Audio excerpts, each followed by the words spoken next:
I suck at relationships. My last one lasted 7 days. And you guys are still asking me for advice. I feel like I'm like getting like questioned in like a police station or something right now, and I don't have the good answers. Is that even a good comparison? I don't think it is. Okay.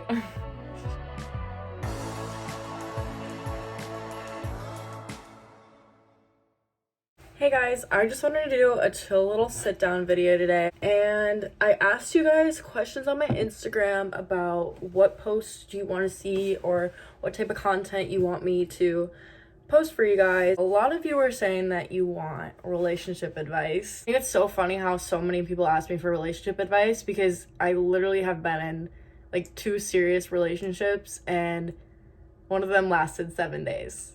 And it was very public and very messy. So it's just kind of funny how so many people still look at me like I'm someone to give advice, I guess. I'm honestly very flattered. But I just want to remind you guys, as I'm going into this, I am not like a therapist. I'm not a counselor. I literally like the advice that I am giving is just my own personal advice, and take it as like me being like your big sister or something like that. Like, this is just my advice based on my experience that I have had. I just want to put that little disclaimer there. I have a few of your guys' questions here that you asked me, and I will answer a few of them. Let's see, the first question. How to be ready for a new relationship? Every guy has left me for another girl. I don't think there's a specific way on how to be ready for a relationship. You just kind of know when you're ready, and you'll know when you're with the right person. In my opinion, to be fully ready for a relationship, you need to love yourself first. And I know it sounds so cliche, you're like, oh my gosh, everybody says love yourself before you love somebody else, but it is so true. I have noticed that when I go in relationships where my insecurities are just being shown, or I just feel really insecure in general, it puts so much stress and unnecessary problems throughout the relationship that wouldn't be there if I spent time learning about myself and loving myself. Because now I can go into a relationship and I'm like, okay, I need this, and I just have confidence in myself, and that's how I know that I am ready for a relationship and I'm ready to be with the right person. The fact that every guy has left me for another girl, honestly, I've felt that. Haven't been in relationships because of that exact reason, honestly. And it's so important to realize that, honestly, not all guys are the same. Not all girls are the same. And if you go into dating with the mindset like, oh, all girls are the same, all guys are the same, you're going to keep finding those same type of people. You need to have like an open mindset and realize that every single person is different. Your new boyfriend is most likely not at all going to be like your ex. Your new girlfriend is not going to be like your ex. Like, that's just how it works. Everybody's different, and you have to go into that mindset like, oh, just because I got played a few times, that doesn't mean that the next person's going to play you. And you have to heal and know yourself well enough in order to actually accept that, to not bring those type of insecurities into your next relationship. Because bringing those type of insecurities like, oh my gosh, she's going to leave me for another girl, that just causes unnecessary problems. That's why I think being secure in yourself is so important before getting into a relationship. Honestly, I felt like I was just talking to talk for a while there. I don't even know if any of that made sense. How do you know if it's time to break up? I feel like this is such like a personal thing. Like, I feel like it depends on the relationship. I wouldn't know how to answer that without being in your actual position. But if you realize that you're happier without the relationship in your life than you are with it, I think at that point you got to start thinking about what you're truly doing. I date for marriage. I don't date to mess around. I don't date just for fun. Like, I date for a solid future. And if I personally do not see a future with that person anymore, and I no longer want to continue wasting either of our times, do consider stepping back. And I feel like another good reminder through that is you are not going to like the person that you are with every single day, but you get to choose to love them every single day.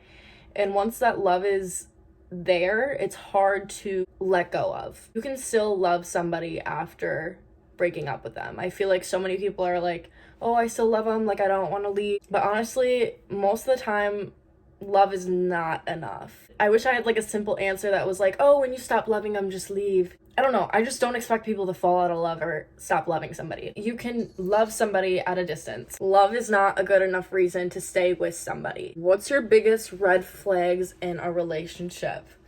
Okay, I'm gonna go into this saying that this is my personal opinion for my relationships. My biggest red flag is inconsistency. If you were talking to me one day and then the next day you're kind of acting distant, that's the biggest red flag for me. Another red flag also kind of goes back on the inconsistency thing. When someone does not follow through with plans, I have never been more irritated. That's like my biggest pet peeve, when somebody doesn't follow through with plans. Like if we make plans and somebody's like, okay, let's go do something at 7 p.m., I'll pick you up, whatever, and then it gets to like 6:30 and then they're like, oh, actually something came up.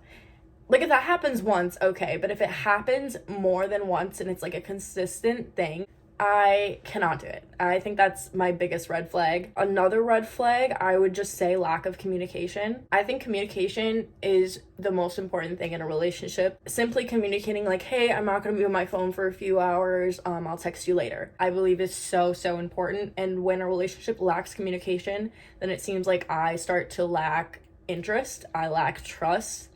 I am stuck confused, wondering, what am I doing? And I just think communicating everything, even the things that you are uncomfortable communicating, is just so important. So a lack of communication is also a red flag to me. Those are my biggest red flags. I don't think there's anything that's like really a red flag to me besides those three things. But do you think no contact with exes is necessary, or is it possible to be friends and reconnect? Like I said previously, is I don't think that you can ever really stop loving somebody, and that's why I think that having no contact is important, especially if you are trying to get in another relationship, because it just makes it so much harder. You feel like you are comparing your new person to the person that you loved, and it's just really unfair. I do like to think that you can be friends with your exes, but from a certain distance. Your ex should not be your best friend, you know, like, especially if you've moved on, if you have a new partner, out of respect, you should not be in contact with your ex. That's just my personal opinion. I think it's disrespectful. Once again, that's just my personal opinion. If you do want to move on, I think you do need to have no contact, at least until you get to the moving on point. I used to always say, if you have just a little bit of hope left in a relationship, if you just have a little bit of a string attached to that one person, you're never fully going to be able to move on, because you still have that little bit of hope thinking that they will come back in your life. You have to fully cut that string and let them go completely. Otherwise, you're not going to be able to move on, or you're going to be stuck holding on to that little ounce of hope that they will come back. And that's why I so strongly agree with the no contact thing. It just does make it easier. It is super hard to do. It is very hard at first, I know, but at the end of the day, it is for the best. It is usually the best thing.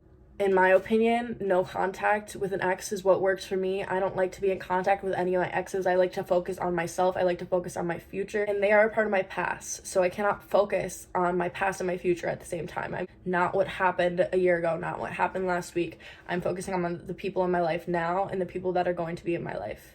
What do you do when they leave you undelivered for days, but they seem sweet and intrigued in response? That is such a red flag to me. I cannot stand inconsistency. Like, yes, sometimes, honestly, I am a very bad texter. I suck at responding to texts. I suck at responding to Snapchats.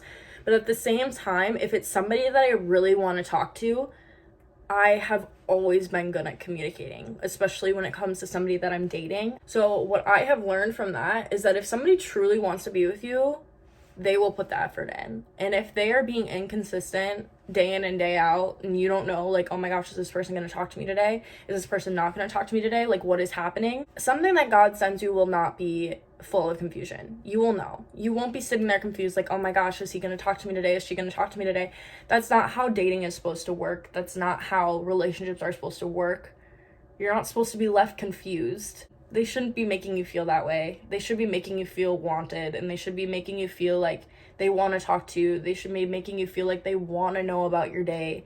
I like to think about it this way. Is the person that you want to spend the rest of your life with inconsistent over an app like Snapchat?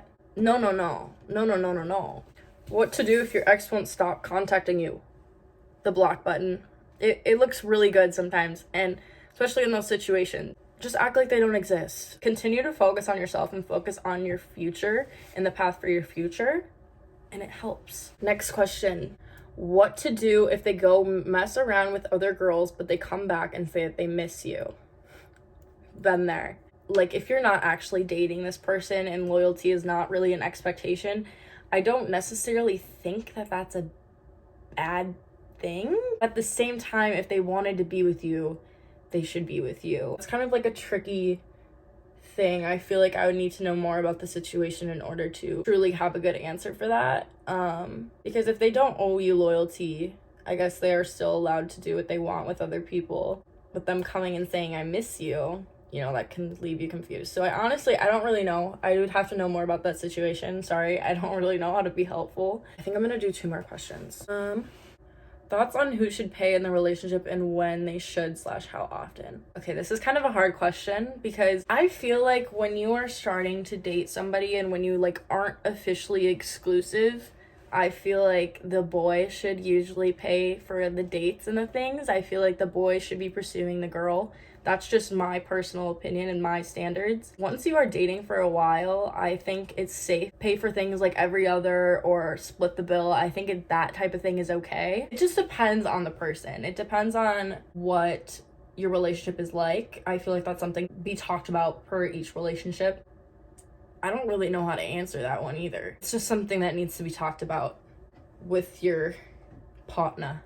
What are your thoughts on being in a relationship with someone who isn't Christian? Okay, before I say this, I just want to remind you guys, this is my personal opinion. I personally would never be in a relationship with somebody that is not Christian. And that's just because my faith and my love for God is so strong that my main priority is God. I envision God as the center of my relationships, no matter what. No matter if that's friends or romantically, God is the center. I can't have a successful and healthy relationship without God being involved in it. And that's just my personal opinion based on my religion, of the way that I view my faith and the way that I know my relationships will work best. Plus, I am so involved with the Lord and things like that I feel like I wouldn't necessarily be able to even relate to somebody who is not as passionate about their love for God like I am, if that makes sense. Well, that is it for today's video. I hope this was somewhat helpful, and I hope you guys can view this as like a big sister giving advice to her little siblings. Anyways, I love you guys, and thank you so much for asking those questions. I really appreciate it, and it does make me feel good that you guys look up to me in that way. Follow me on Instagram at makaylaleko and my TikTok at makleko so you guys can see more of me on there. I'll leave the links down below in the description. Anyways, I'll talk to you guys later, and I love you guys. Bye.